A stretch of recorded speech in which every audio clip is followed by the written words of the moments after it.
Have you ever wondered if your children have quietly taken over your life as you age? As we step into our 60s, 70s, and even our 80s, the lines between love, duty, and silent resentment can get blurry, especially when it comes to our children. It may start with love and support, but over time, you put your needs last, stay quiet, and lose control of your own time. In this video, we're diving into 5 quiet but powerful signs that you've unknowingly become a slave to your children. Not a parent, not a mentor, but someone stuck in a role that no longer serves your peace, health, or dignity. And here's why you should keep watching. Some of these signs may feel oddly familiar, but until you name them, you can't change them. And naming them might just help you reclaim your time, your choices, and your sense of self. Stay tuned until the end, because once you recognize these patterns, you'll see how small shifts can bring big freedom. Not just from obligation, but toward a life that still belongs to you. Now let's get started. Sign 1. Constantly putting their needs above your health. One of the clearest signs you've slipped into servitude is when your children's needs repeatedly come before your own physical and emotional well-being. It might seem noble at first, skipping your checkup because they need a babysitter, pushing back your medication refill to help cover their bills, or driving across town in pain just because they asked. But over time, this kind of pattern drains you, both inside and out. When you consistently make choices that neglect your own body's signals, you're not just being generous, you're disappearing. You may tell yourself it's just for now, or that's what parents do, but when just for now becomes months or years, the cost becomes undeniable. Psychologically, this kind of behavior can stem from deeply rooted identity roles. Many older parents have built their sense of value around being needed, but there's a difference between being needed and being used. One brings fulfillment. The other erodes you day by day. And here's what makes it so tricky. Your children may not even realize it's happening. If you never say no, they assume you're always available. If you never show discomfort, they assume you're always fine. The cycle continues not because they're cruel, but because you've trained them, unconsciously, to believe that your limits are endless. Take Mary, a 74-year-old grandmother from Ohio. She started babysitting her daughter's 3 children 5 days a week after retiring. It was supposed to be temporary, but 5 years later, she was still spending 40 hours a week caring for the kids, missing her own book club, doctor visits, and even a long-awaited trip with friends. She loved her grandkids dearly, but eventually she admitted she didn't recognize her own life anymore.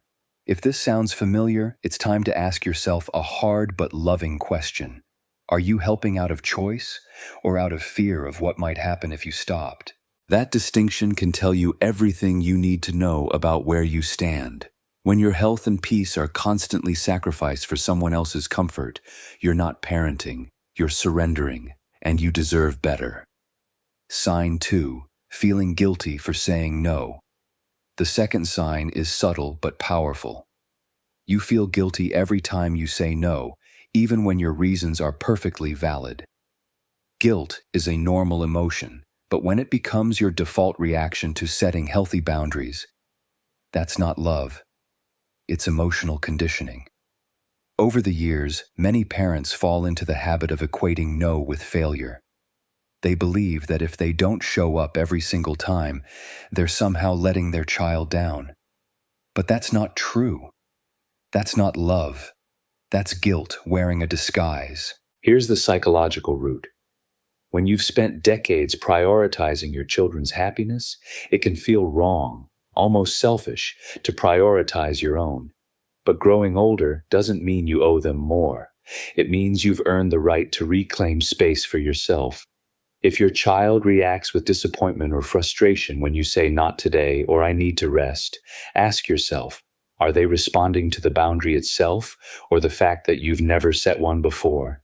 There's a saying among therapists, the first time you set a boundary with someone who's used to having none, they won't see it as healthy. They'll see it as betrayal. That's not your problem. That's their adjustment.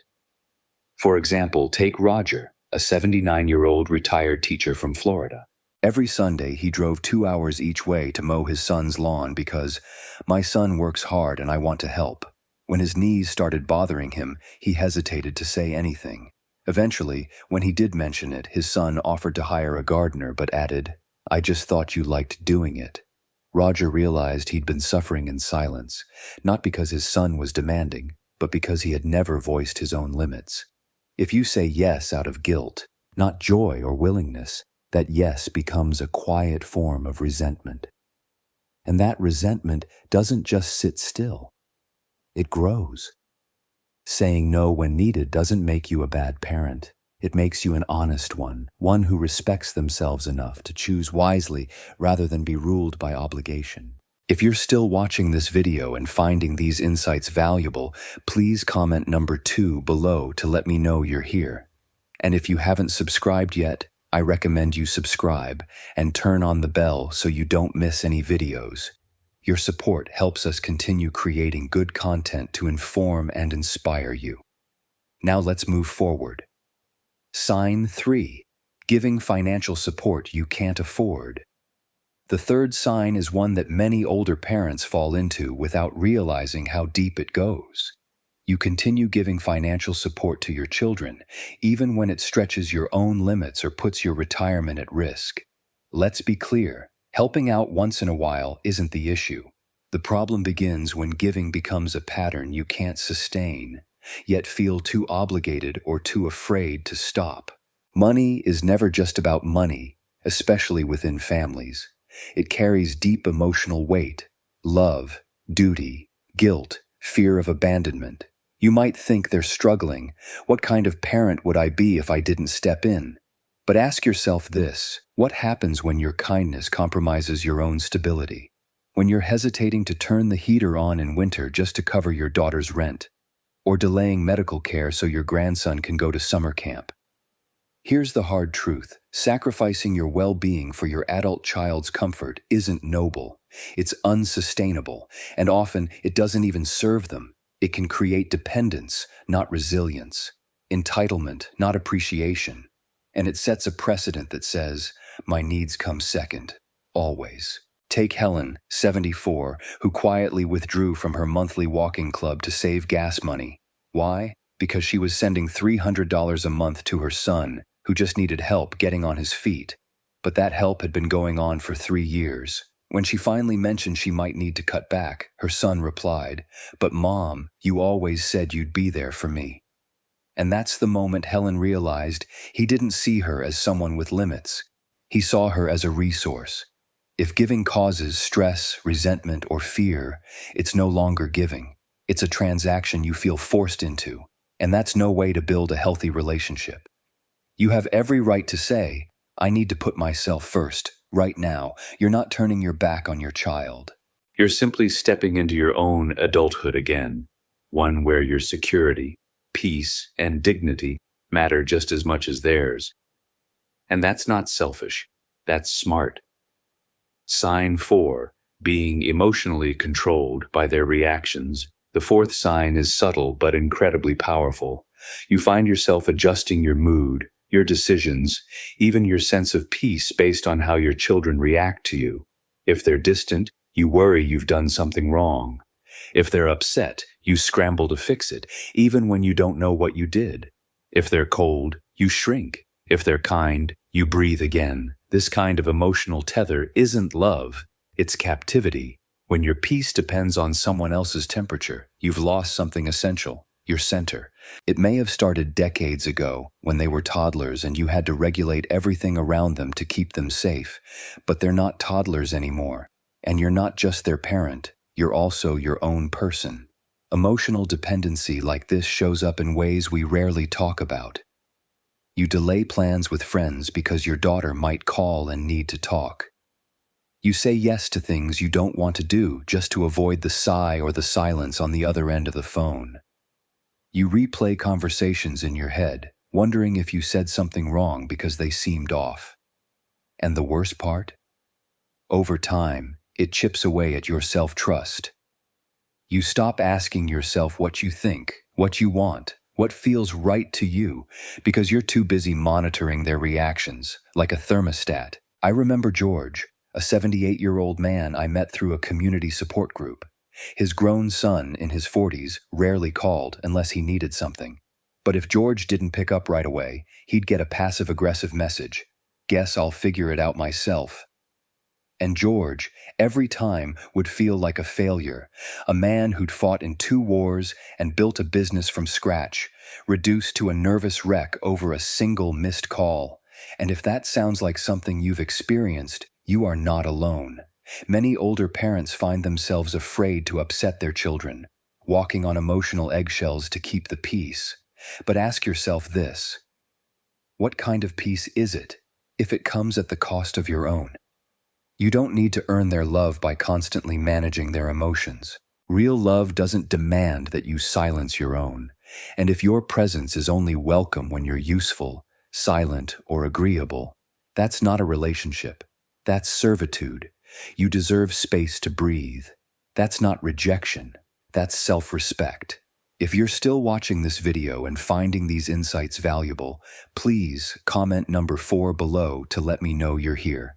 And if you haven't subscribed yet, I recommend you subscribe and turn on the bell so you don't miss any videos. Your support helps us continue creating good content to inform and inspire you. Now let's move forward. Sign 5. Giving up your own needs to keep the peace. The 5th sign may not always feel dramatic, but it's one of the most exhausting forms of self-betrayal. When you stop honoring your own needs, your own comfort, even your own pain, just to avoid conflict with your children, you brush off your back pain so you can babysit. You skip meals or appointments to drive them across town. You say yes when everything in your body is whispering no, and you tell yourself it's love, but deep down, you know it's something else. It's fear. Fear of upsetting them, fear of being called selfish, fear that if you stop overgiving, you'll lose them altogether. This isn't about one act of kindness or support. Every parent sacrifices, that's part of the role. But when the pattern continues into your 70s and 80s, and when your own health, time, and energy get constantly pushed aside, you have to ask, is this still love or is it imbalance? It's easy to fall into this trap when your identity for decades has been wrapped around being the provider. And even after retirement, even after your body starts slowing down, your mind keeps saying, keep going, they need you. But the truth is, your needs matter, not just in theory, but practically. You have the right to rest without guilt. You have the right to say not today without explaining yourself. You have the right to prioritize your health and your peace, not as a reward, but as a baseline. I once spoke with a woman named Carol, 74 years old, who had recently collapsed from exhaustion. She was caring for her adult daughter's 2 young children 5 days a week while managing her own diabetes and arthritis. When I asked if she'd ever told her daughters she was tired, she said, "Oh, I couldn't do that. She might think I don't love them." But here's the thing, love doesn't mean self-erasure. And if someone only accepts your love when it comes at your expense, they're not receiving love. They're consuming you. The hardest part? The boundaries you never set in your 50s or 60s become the expectations you're held to in your 70s and beyond. And every time you ignore your body's cry for rest, every time you override your own needs to avoid disappointment, you're teaching yourself that your worth is measured by how much you endure. But you're not meant to live your final decades as a background character in someone else's story. You've earned the right to live for you, without apology, without proving anything. And that starts when you stop negotiating your worth with your children's approval. You are not here to be the cushion for everyone else's chaos. You're allowed to take up space. Final thoughts.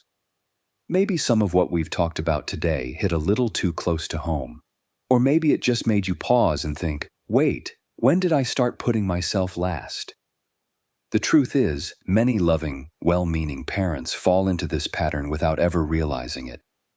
Because it doesn't feel like slavery. It feels like duty, like love, like doing the right thing. But when that sense of responsibility starts to erode your health, your peace, your identity, that's when it's time to stop and ask, Am I still living my life, or am I surviving someone else's? If you recognized even one of these signs in your own life, I want you to know something. It's not too late. You can still redefine what respect looks like in your family. You can still build new boundaries that protect your energy. You can still take back your time, your voice, your worth. Because love that costs you your freedom isn't love, it's imbalance. So be brave enough to speak up, be wise enough to rest, and be kind enough to yourself to start choosing you. Thank you for joining us today. We'd love to hear from you. Leave a comment below and share one thing you learned today and how you plan to use it in your life. Your thoughts are important to us, so don't hesitate to share them. Reading your comments gives us great motivation and encouragement. If you enjoyed this video and found it helpful, please like, subscribe, and share. Your support helps us continue creating good content to inform and inspire you. Thanks for watching, and we look forward to seeing you in the next.